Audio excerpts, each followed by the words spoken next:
Hi everyone, today I'm going to work on the foreground cow that is lying down in my painting, and I'm going to begin with a mix of Silurian blue and titanium white to adjust the colour of some regions of the cow's head.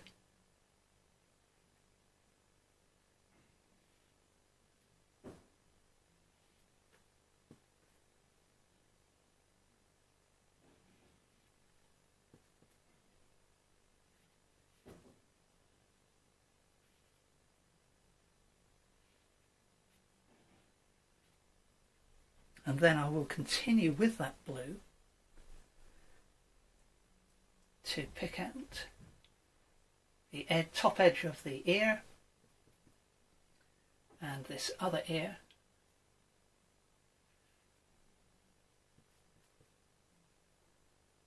and we'll use the same colour, initially at least, for the light region on the hide there.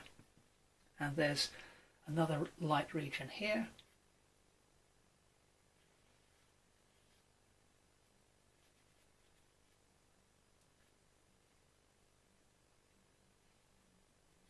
Another bit there.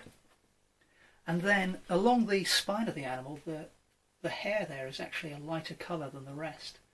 So that's really quite convenient because the spine of the animal acts as a contour line, helping to describe the three-dimensional shape. So that's good. There's also a little bit of light catching there. So next up I'm going to go back to an orangey brown similar to the one that I used on these two animals, but a lighter, more orangey than brown shade.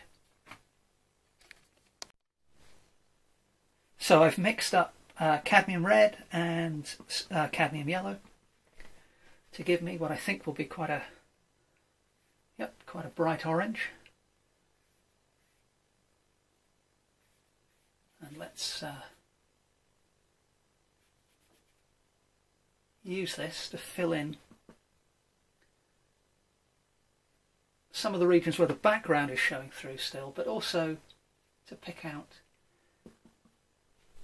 areas where the light is catching as well. So if you look at the highlights, the areas where the light is catching your subject, whatever it is, whether it's a cow, a person, a vase full of flowers, the more closely you look, the more colours you will see, and those colours will often be quite subtle. But one of the things I enjoy doing in my work is exaggerating the variation of colour you get in the highlights.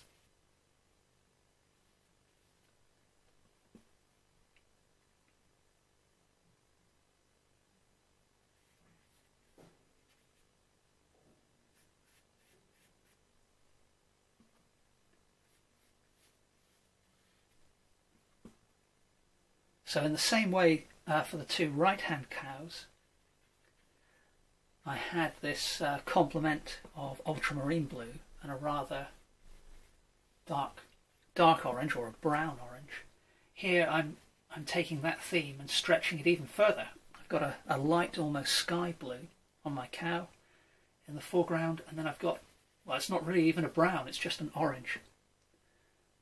And I'm just doing this really to explore the effect that I will get. I may tone it down later, or I may decide, I like this extremely bright colour. We'll see what happens as the painting progresses. Now, I'm going to add some titanium white to my mix. And I'm also going to spray the surface of my painting, in particular the cow I've just been tackling, with some water. These are the interactive acrylics that I was using in some of the previous videos, so that allows me to use a wet in wet technique and just very lightly drag the lighter paint through the still wet first layer of paint, and begin to convey some of the texture of the animal. and also explore some of the different blending effects that we can get.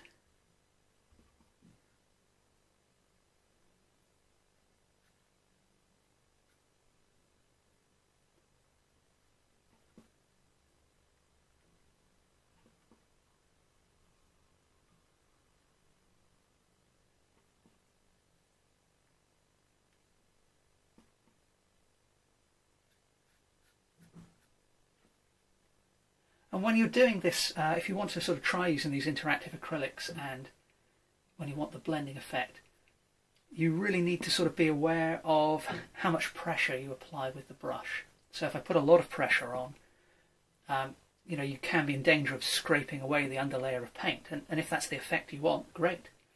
But on other occasions, you really just want to very lightly feather the brush across the painting.